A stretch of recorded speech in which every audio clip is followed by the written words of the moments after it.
الحمدللہ الصلاۃ والسلام علیکہ یا رسول اللہ اما بعد۔ سلسلہ ہے ناظرین کے سوالوں کے جواب دینے کا۔ ناظرین میں سے ایک نے ہمارے کسی ویڈیو کے کمنٹس میں یہ سوال لکھا ہے کہ تہجد کی نماز پڑھتے پڑھتے اگر فجر کی اذان ہو گئی تو کیا اب وتر کی نماز پڑھ سکتے ہیں؟ یہ ان کا سوال ہے۔ دراصل تہجد پڑھنے والے جو ہوتے ہیں نا، یہ ایک بڑی تعداد ہے جو وتر کی نماز تہجد پڑھ کے پھر پڑھتے ہیں، اور سنت بھی یہی ہے۔ جن کو یقین ہو، پورا اعتماد ہو اپنی نیند پر کہ وہ تہجد کے لیے اٹھ ہی جائیں گے، ایسے لوگوں کے لیے مناسب یہی ہے کہ وہ تہجد کے بعد وتر کی نماز پڑھیں۔ اور ایک بڑی تعداد جو پابندی سے تہجد کی نماز ادا کرتے ہیں وہ لوگ ایسا کرتے بھی ہیں، اور جنہوں نے سوال کیا ہے تو یقیناً یہ بھی ایسا کرتے ہوں گے، تبھی سوال کیے ہیں کہ یہ تہجد پڑھ کے پھر وتر کی نماز پڑھتے ہیں۔ اب ان کے ساتھ حادثہ یہ ہوا ہے کہ یہ تہجد پڑھ رہے تھے کہ تہجد پڑھتے پڑھتے تہجد کے دوران ہی اذان فجر ہو گئی، تو اب وتر کی نماز کا کیا ہوگا؟ یہ انہوں نے سوال کیا ہے۔ اب کیا وتر پڑھ سکتے ہیں کہ نہیں پڑھ سکتے ہیں؟ آئیے میں جواب پیش کرتا ہوں، توجہ کے ساتھ سنیے۔ اس میں دو باتیں بڑی توجہ قابل ہیں، خاص کر جنہوں نے سوال کیا ان کے لیے بڑی توجہ اور دھیان دینے والی دو باتیں اس میں ہیں، آپ اس کو توجہ سے سن لیں۔ پہلی بات تو یہ کہ آپ تہجد پڑھ رہے تھے کہ فجر کی اذان ہو گئی۔ یہ ایک ایسا مسئلہ ہے، یاد رکھیے گا کہ تہجد کی نماز کا جو آخری وقت ہے وہ فجر کا وقت ختم ہونے تک ہے۔ جیسے فجر کا وقت ختم ہوتا ہے تہجد کا وقت ختم ہو جاتا ہے، اس کے بعد اب تہجد نہیں ہو سکتی۔ اب آپ کہہ رہے ہیں کہ تہجد آپ پڑھ رہے تھے کہ فجر کی اذان ہو گئی۔ دھیان دینے والی بات یہ بھی ہے کہ فجر کی اذان جب ہوتی ہے نا، اس سے 10-15 منٹ پہلے فجر کا وقت شروع ہو چکا ہوتا ہے۔ ایسا نہیں کہ اذان ہو رہی ہے اور اب وقت شروع ہوا، ایسا نہیں ہے۔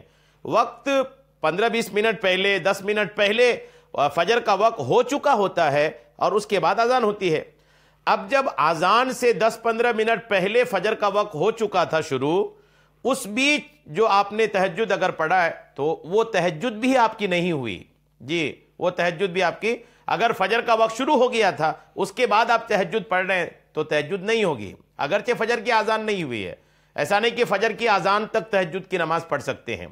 تہجد کی نماز فجر کا وقت شروع ہونے سے پہلے پہلے ادا کرنا پڑے گا، اور جب عموماً مسجدوں میں جب فجر کی اذان ہوتی ہے تو اس سے پہلے ہی وقت فجر کا شروع ہو چکا ہوتا ہے۔ تو اس کا دھیان رکھیں آپ کہ آپ فجر کی فجر کا وقت شروع ہونے سے پہلے پہلے آپ اپنے نماز سے تہجد سے فارغ ہو لیا کریں۔ اب اگر ایسا ہو گیا کہ تہجد پڑھتے پڑھتے فجر کا وقت شروع ہو گیا یا فجر کی اذان ہو گئی تو آپ وتر پڑھ سکتے ہیں کہ نہیں؟ تو یاد رکھیے گا، وتر کی نماز کا جو وقت ہے، صدر الشریعہ کیا لکھتے ہیں بار شریعت میں؟ دیکھیے، بار شریعت میں لکھتے ہیں کہ وتر کا وقت غروب سپیدی سے طلوع فجر تک ہے۔ وتر اور عشاء کا وقت جو ہے وہ طلوع فجر تک ہے، یعنی فجر کا وقت شروع ہونے تک ہی وتر کا وقت ہے۔ جیسے ہی فجر کا وقت شروع ہوتا ہے وتر کی نماز کا وقت ہی ختم ہو جاتا ہے۔ اب آپ کے ساتھ جو کنڈیشن ہوئی ہے کہ آپ تہجد پڑھ رہے تھے کہ فجر کی اذان ہو گئی، تو ایک تو آپ کی وہ تہجد بھی نہیں ہوئی، اور فجر کی اذان ہو گئی کا مطلب یہ کہ تہجد کا وقت اور وتر کا وقت ختم ہو چکا تھا۔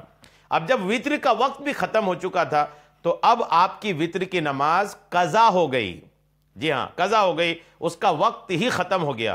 ہاں، آپ قضا ادا کر لیں، پڑھ سکتے ہیں، لیکن وہ قضا ہوئی، ادا نہیں کہلائی۔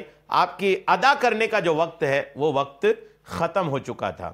جی ہاں، ہر نماز کا ایک اپنا وقت ہے۔ وتر کا وقت فجر کے وقت شروع ہونے سے پہلے پہلے تک ہی ہے، اور آپ اس وقت جو ہے آپ تہجد ہی پڑھ رہے تھے تو وہ تہجد بھی نہیں ہوئی اور وتر کا وقت بھی ختم ہو چکا ہے۔ آپ وتر کو قضا ادا کریں۔ اللہ کریم ہم سب کو عمل کی توفیق عطا فرمائے، آمین، بجاہ النبی الامین صلی اللہ تعالی علیہ وسلم۔